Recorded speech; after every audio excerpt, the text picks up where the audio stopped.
Assalamualaikum semuanya. Apa kabar? Semoga kalian selalu dalam keadaan yang baik ya. Bertemu lagi dengan saya Mega di channel YouTube Rumbleman. Masih dengan bahasan yang sama. Hari ini kita akan membahas tentang soal-soal ASNP 3K tentang kompetensi teknis guru. Oke, langsung saja kita masuk ke soalnya. Baik, masuk ke soal nomor 31. Aspek yang berkaitan dengan perasaan, emosi, sikap, dan derajat penerimaan atau penolakan terhadap suatu objek peserta didik disebut A. Afektif, B. Kognitif, C. Psikomotorik, D. Emotif, atau E. Sensitif. Jawabannya adalah A. Ranah efektif adalah ranah yang berkaitan dengan sikap dan nilai. Ranah afektif mencakup watak perilaku seperti perasaan, minat, sikap, emosi, dan nilai. Oke, selanjutnya soal nomor 32. Berikut ini yang bukan termasuk 8 standar nasional pendidikan adalah A. Standar pengelolaan, B. Standar pembiayaan, C. Standar kompetensi lulusan, D. Standar pendidikan, atau E. Standar sarana prasarana. Jawabannya adalah D. Standar pendidikan tidak termasuk ke dalam 8 standar nasional pendidikan. Penulisan yang benar seharusnya adalah standar penilaian pendidikan. Jadi jawabannya tadi salah karena tidak ada kata-kata nasional. Oke, selanjutnya kita masuk ke soal nomor 33. Kompetensi pedagogik yang harus dimiliki oleh seorang guru diantaranya adalah, kita harus tahu nih sebagai guru, A. Penerapan konsep-konsep keilmuan dalam kehidupan sehari-hari, B. Menguasai karakteristik peserta didik, C. Pengetahuan tentang nilai dan norma baik agama maupun sosial, D. Memiliki apresiasi dan kesadaran sosial, atau E. Mampu melaksanakan program pembelajaran. Jawabannya adalah B. Menguasai karakteristik peserta didik. Menguasai karakter peserta didik itu merupakan satu-satunya pilihan jawaban yang termasuk ke dalam kompetensi pedagogik yang harus dimiliki seorang guru. Ya, lanjut kita langsung masuk ke soal nomor 34. Kemampuan yang dapat dilakukan atau ditampilkan untuk satu mata pelajaran atau kompetensi dalam mata pelajaran tertentu yang harus dimiliki oleh siswa disebut A. Kompetensi dasar, B. Standar kompetensi, C. Indikator, D. Kompetensi lulusan, atau E. Kecakapan hidup. Jawabannya adalah B. Standar kompetensi. Oke, penjelasannya adalah di sini dijelaskan ya. Apa sih standar kompetensi itu? Nah, standar kompetensi adalah deskripsi pengetahuan, keterampilan, dan sikap yang harus dikuasai setelah siswa mempelajari mata pelajaran tertentu pada jenjang pendidikan tertentu pula. Nah, kalau kompetensi dasar adalah pengetahuan, keterampilan, dan sikap minimal yang harus dicapai oleh siswa untuk menunjukkan bahwa siswa telah menguasai standar kompetensi yang telah ditetapkan.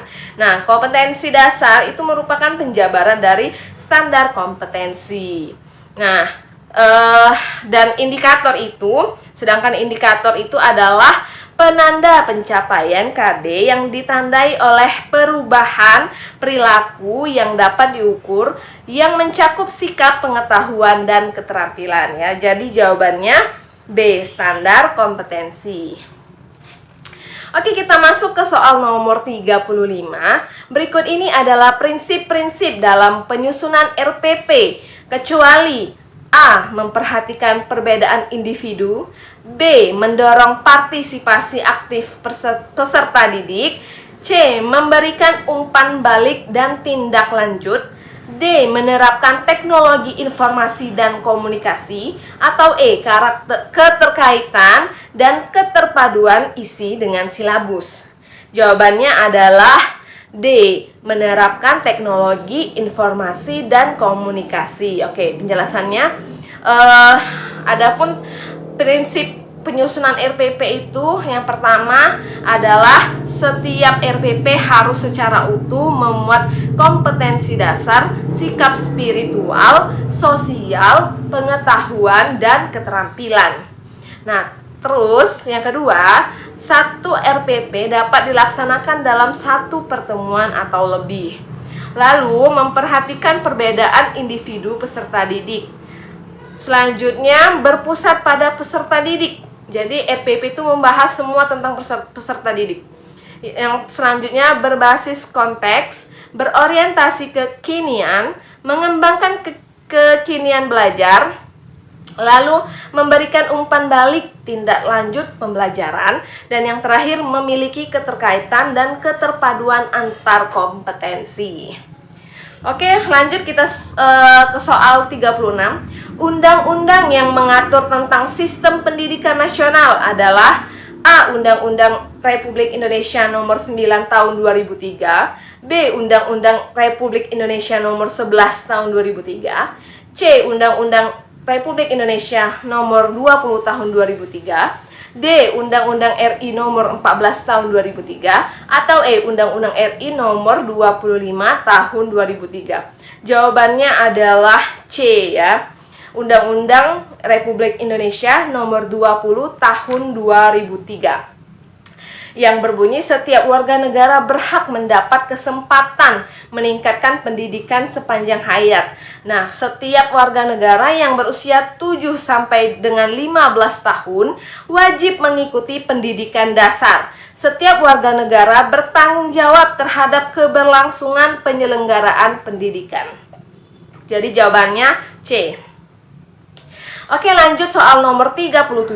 Peraturan Menteri Pendidikan nomor 20 tahun 2007 mengatur tentang A. Standar penilaian pendidikan, B. Standar proses belajar mengajar, C. Penilaian berbasis kelas, D. Sertifikasi guru, atau E. Guru dan dosen.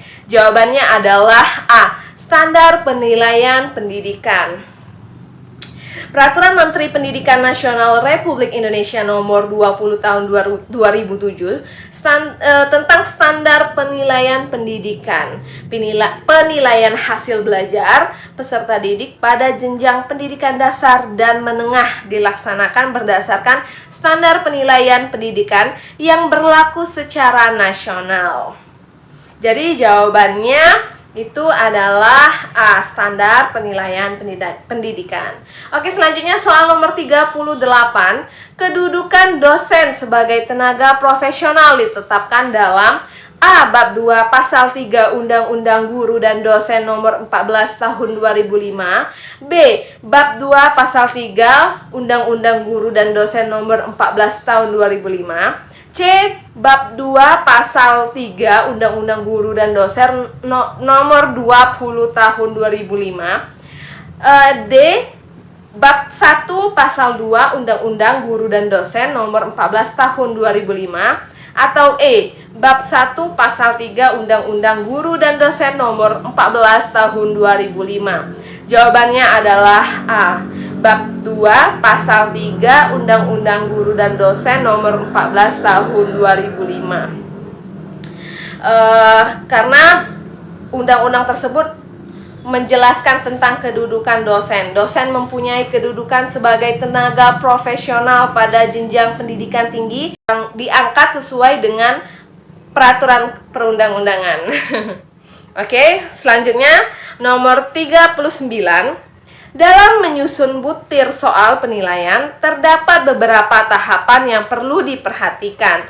Di bawah ini tahapan penyusunan butir soal kecuali A. Menentukan tujuan penilaian dalam soal, B. Menentukan jenis dan bentuk soal, C. Menyusun kisi-kisi, D. Menafsirkan kisi-kisi dalam menyusun soal, atau E. Penulisan butir soal. Oke, jawabannya adalah D. Menafsirkan kisi-kisi dalam menyusun soal.